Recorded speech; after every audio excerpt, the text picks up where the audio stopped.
नमस्कार। आप तक खबर पहुंच गई होगी कि दिल्ली के पूर्व डिप्टी सीएम मनीष सिसोदिया की जमानत याचिका सुप्रीम कोर्ट ने खारिज कर दी है। आश्चर्य आपको भी हुआ होगा, क्योंकि सुनवाई के दौरान जो सुप्रीम कोर्ट की टिप्पणी थी, वो टिप्पणी इतनी खतरनाक थी और सिसोदिया के पक्ष में थी, तो सब लोगों ने करीब करीब ये मान लिया था कि सिसोदिया को जमानत मिलने जा रही है।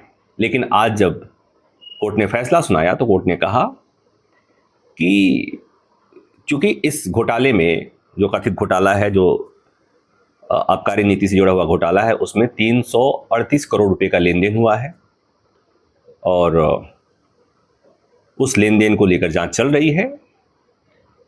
इसलिए फिलहाल सिसोदिया को जमानत नहीं दी जा सकती।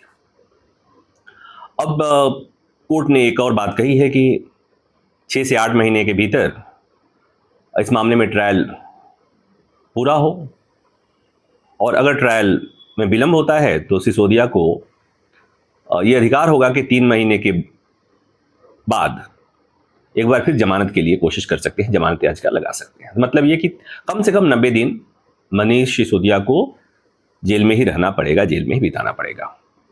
ये बहुत सामान्य सी खबर है, आम आदमी पार्टी के लिए बड़ी खबर है, खुद मनीष सिसोदिया के लिए बड़ी खबर है, और इस मामले से जुड़े हुए जितने लोग हैं उनके लिए बड़ी खबर है।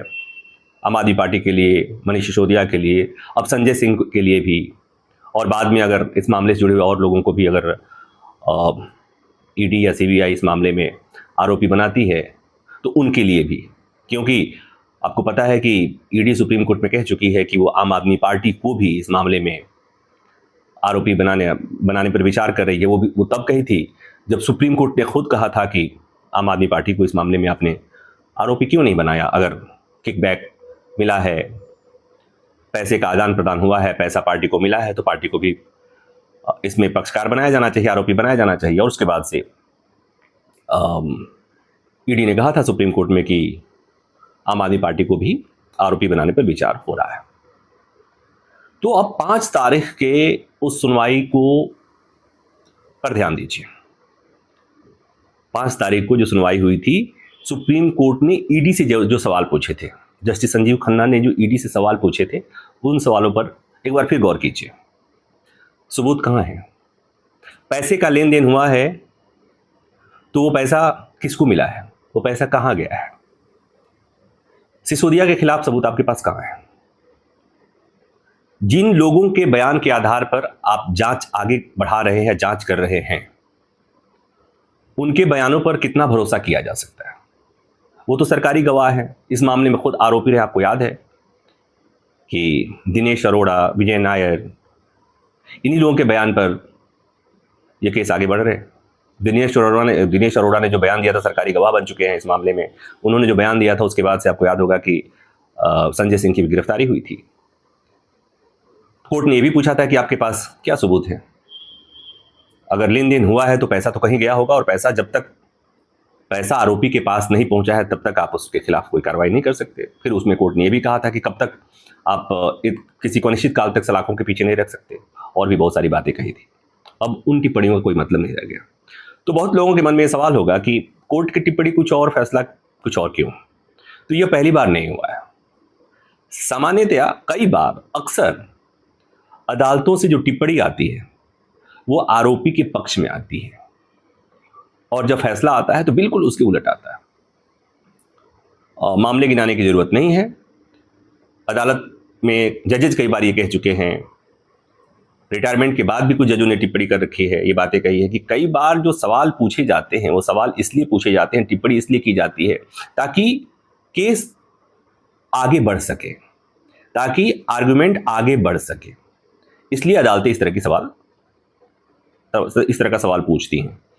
तो इस मामले में भी यही हुआ, और सुनवाई के दौरान बहुत लोगों ने भी बात कही कि शायद सुप्रीम कोर्ट ने जांच एजेंसी को, ईडी को ये आगाह किया कि जो अभी तक सबूत मिले हैं या जो जांच हुई है वो पर्याप्त नहीं है, इसलिए आप जांच को मुकम्मल कीजिए, पर्याप्त सबूत इकट्ठा कीजिए, नहीं तो ट्रायल के फर्स्ट स्टेज में ही ये मामला गिर जाएगा। यानी कि जो आरोपी हैं वो बरी हो जाएंगे। आरोपी बरी हो जाएंगे मतलब इस मामले से जुड़े हुए जो भी आरोपी हैं वो बरी हो जाएंगे। तो सिसोदिया को निचली अदालत से जब कोई राहत नहीं मिली, मामला हाईकोर्ट गया, हाईकोर्ट से फिर सुप्रीम कोर्ट आया, सुप्रीम कोर्ट में लंबी सुनवाई हुई, लंबी सुनवाई में सुप्रीम कोर्ट के पक्ष में ढेर सारे, सिसोदिया के पक्ष में सुप्रीम कोर्ट की तरफ से ढेर सारी टिप्पणी आई। उस टिप्पणी के बाद से आपने देखा होगा कि सोशल मीडिया पर एक तरह से लोगों ने बहुत जश्न मनाया और बहुत लोग आज ये मान के चल रहे थे कि किसने ट्वीट किया था, मैंने देखा था, ये भी देखा था, इस तरह का ट्वीट चल रहा था कि सुप्रीम कोर्ट सिसोदिया के पक्ष में कुछ लोगों ने तो शर्त लगा दी थी। तो दरअसल अदालतें, मैं मानकर चलता हूं कि अदालतें सबूतों के बिना पर चलती हैं, और अगर नहीं भी चलती होंगी तो मैं मान के चलता हूं, और अदालतों के फैसले की आप आलोचना कर सकते हैं। आप ये कह सकते हैं कि अदालत का ये फैसला है वो सही है या गलत है, सही नहीं है तो क्यों नहीं है, लेकिन उस अदालत के फैसले की आलोचना करने की भी एक तरीका है। आप जजेस के मंशा पर, सुप्रीम कोर्ट के मंशा पर सवाल नहीं खड़े कर सकते। हालांकि लोग आजकल कर रहे हैं, इसलिए कि हमारा सुप्रीम कोर्ट बहुत लिबरल हो गया है।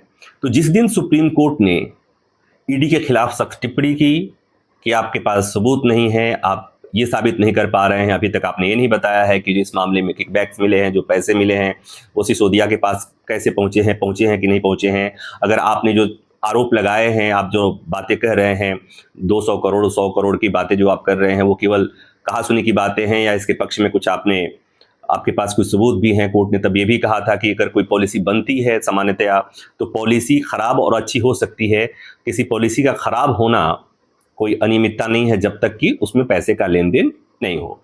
तो आज जो सुप्रीम कोर्ट ने फैसला सुनाया है उसमें जो वजह बताई है वो वजह ये बताई है कि इस मामले में 338 करोड़ रुपए का लेन देन होता हुआ दिख रहा है। और दूसरी बात कि जो ये पॉलिसी बनी, नई आबकारी नीति जो अब नहीं रही, बवाल होने के बाद से उसे वापस ले लिया गया, तो उस आबकारी नीति जो पॉलिसी बनी वो शराब के व्यापारियों को फायदा पहुंचाने के लिए ही बनाई गई थी। तो ये बात सुप्रीम कोर्ट ने अपने फैसले में कहा है और सिसोदिया की याचिका खारिज कर दिया, उनको जमानत देने से इनकार कर दिया। अब आप पूछेंगे आगे क्या होगा, तो जैसे मैंने कहा कि चूंकि सुप्रीम कोर्ट कह चुका है कि 3 महीने के बाद चाहें तो सिसोदिया इस मामले में फिर जमानत की याचिका लगा सकते हैं, तो वो लगाएंगे। अब इस बीच ये हो गया कि सुप्रीम कोर्ट जमानत के लिए कम से कम 3 महीना तक मनीष सिसोदिया कहीं नहीं जा पाएंगे, तो 90 दिन सलाखों के पीछे रहना उनका तय है। इस बीच आप जानते हैं कि बाकी इस मामले में संजय सिंह की गिरफ्तारी हुई है और उनकी भी पेशी हो रही है, उनको भी न्यायिक हिरासत उनकी भी 10 तारीख तक बढ़ा दी गई है, 10 नवंबर तक न्यायिक हिरासत में है। उनका भी मामला ऐसे ही निचली अदालत हाईकोर्ट और सुप्रीम कोर्ट तक हो सकता है आए, बीच में कुछ भी हो सकता है। तो बस इतनी सी बात कहनी थी कि अदालतों की टिप्पणी फैसले नहीं होते हैं, और इसलिए जब आगे से अदालत की टिप्पणी पर आप जब लहालोट हों, जश्न मनाएं, तो इस बात का ख्याल रखें कि टिप्पणी होती है, फैसला होता है, टिप्पणी के कोई मायने नहीं होते हैं। टिप्पणी में अदालत ने चाहे जितनी बातें कह दी, फैसले में जो बातें कोर्ट ने कही है वही मान्य होती हैं। तो आज सुप्रीम कोर्ट ने जो फैसले में बातें कही वही हकीकत है। अगले कम से कम 3 महीने तक मनीष सिसोदिया सलाखों के पीछे रहेंगे। इस वीडियो में बस इतना ही। इसमें कोई नई बात नहीं थी। इस वीडियो में बस ये बताने के लिए, समझने के लिए, समझाने के लिए कि जब भी सुप्रीम कोर्ट की ऐसी टिप्पणी आती है, कोई टिप्पणी आती है, तो लोग उसे जश्न के तौर पर मनाते हैं कि कोर्ट ने हमारे पक्ष में ये कहा, कोर्ट ने देखो कैसे ये बात कह दी। और जब फैसला उससे उलट आता है तो फिर बात कुछ और होती है। और इसीलिए जब सुप्रीम कोर्ट का फैसला आया सिसोदिया के मामले में, तो बहुत लोग ये विश्वास करने को तैयार नहीं थे कि कोर्ट ने ऐसे कैसे कर दिया। और इस बात पर तो पार्टी मानने को तैयार नहीं थी कि कोर्ट ने अपने फैसले में कहा है कि 338 करोड़ का लेन देन हुआ है। वो क्यों? इसलिए कि सुनवाई के दौरान की टिप्पणी जो थी वो मनीष सिसोदिया के और आम आदमी पार्टी के पक्ष में दिख रही थी। इसलिए फैसला मानने में थोड़ा सा, लोगों को फैसले पर भरोसा करने में थोड़ा सा वक्त लग गया। बस इतना ही। धन्यवाद।